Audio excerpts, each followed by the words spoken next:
1000 बरस तक उनके यहाँ कोई पैगंबर नहीं आया था, न कोई ऐसा बरगुज़ीदा बंदा उनकी रहनुमाई के लिए अरब में पैदा हुआ था जो उनके बिगड़े हुए अखलाक को दुरुस्त करता और उन्हें तहजीब सिखाता।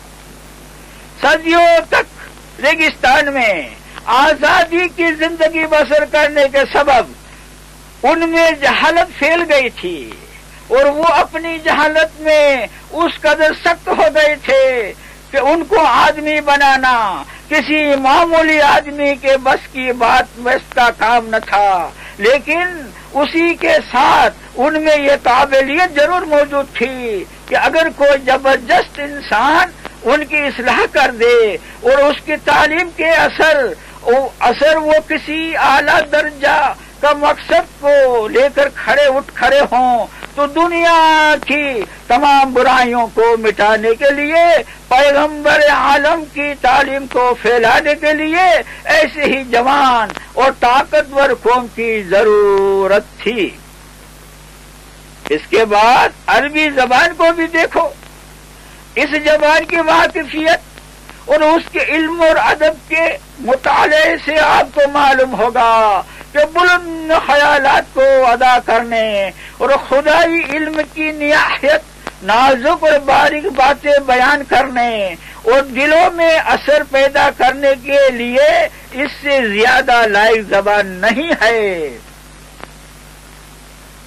इस अरबी जबान के मुख्तसर जुमलों में बड़े बड़े मज़ामीन अदा हो जाते हैं, फिर उनमें ऐसा जोर होता है कि दिलों में तीर और नश्तर की तरह असर करते हैं। ऐसी मिठास होती है कि कानों में रस पड़ता मालूम होता है। ऐसा नुगमा होता है कि आदमी बेअख्तियार झूमने लगता है। कुरान जैसी किताब के लिए ऐसी ही जबान की जरूरत थी। अल्लाह सुब्हानो व तआला की ये बहुत बड़ी हिकमत थी कि उसने तमाम जहान के पैगंबरी के लिए अरब के मुकाम को मुंतखब किया और जिस जात मुबारक को इस काम के लिए पसंद किया गया वो रहमत आलम सैयदना हजरत मोहम्मद मुस्तफा अहमद मुस्तफा सल्लल्लाहु अलैहि वसल्लम हैं। 1400 बरस पीछे हटकर जरा देखिए और सोचिए कि दुनिया में न तार थे, न बिजली थी, न टेलीफोन थे, न रेलगाड़ी थी, न छापे खाने थे, न अखबार थे, न रिसाले शाये होते थे, न किताबें छपती थी, न सफर के लिए आसानियां थी जो आजकल पाई जाती है। एक मुल्क से दूसरे मुल्क जाने में महीनों तक मुसाफरी करनी पड़ती थी।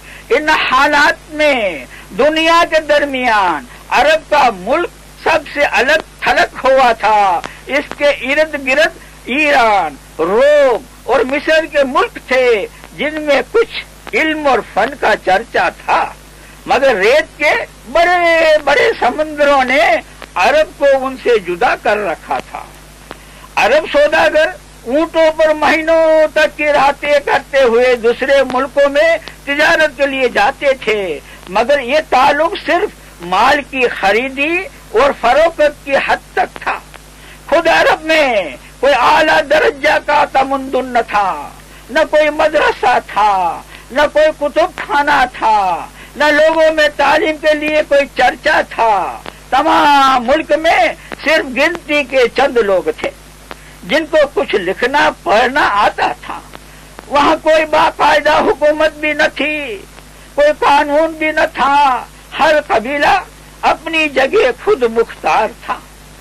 अब आजादी के साथ लूट मार होती थी, खून रेजी लड़ाइयां तो आम थी। आदमी की जान की कोई कीमत ही न थी। जिस पर बस चलता उससे मार डालता और उसके माल पर कब्जा कर लेता। अखलाक और तहजीब की उनको हवा भी न लगी थी। बदकारी, शराबखोरी और जुएबाजी का बाजार गर्म था। لوگ ایک دوسرے کے سامنے بے تکلف ننگے ہو جاتے تھے. عورتیں تک خانہ کعبہ میں ننگی ہو کر طواف کرتی تھی. حرام اور حلال کی کوئی تمیز نہ تھی. عربوں کی آزادی اس قدر بڑی ہوئی تھی کہ کوئی شخص کسی قاعدے، کسی قانون یا کسی ضابطے کی پابندی کے لیے تیار نہ تھا، نہ کسی حاکم کی اطاعت قبول کر سکتا تھا. ان پر جہالت کی یہ کیفیت تھی کہ ساری کی ساری قوم پتھر کے بتوں کو عبادت کے لیے پوجتی تھی. راستے میں چلنے کے وقت کوئی اچھا سا چکنا پتھر مل جاتا تھا تو اس کو سامنے رکھ کر پوجا کر لیتے تھے. یعنی جو گردنیں کسی کے سامنے نہ جھکتی تھی وہ گردنیں پتھروں کے سامنے جھک جاتی تھی، اور یہ سمجھا جاتا تھا کہ پتھر ان کی حاجت روائی کریں گے. ایسی عرب قوم میں اور ایسی حالت میں ایک شخص پیدا ہوتا ہے جن کا مبارک نام محمد بن عبداللہ صلی اللہ علیہ وآلہ وسلم ہے. ان کا حال یہ ہے کہ بچپن ہی میں ماں باپ اور دادا کا سایہ ان کے سر سے اٹھ جاتا ہے. اس لیے ایسی گئی گزری حالت میں جو تربیت مل سکتی تھی وہ بھی ان کو نہ ملی. جب ہوش سنبھالتے ہیں تو عرب لڑکوں کے ساتھ بکریاں چرانے لگتے ہیں. جب جوان ہوتے ہیں تو سوداگری میں لگ جاتے ہیں.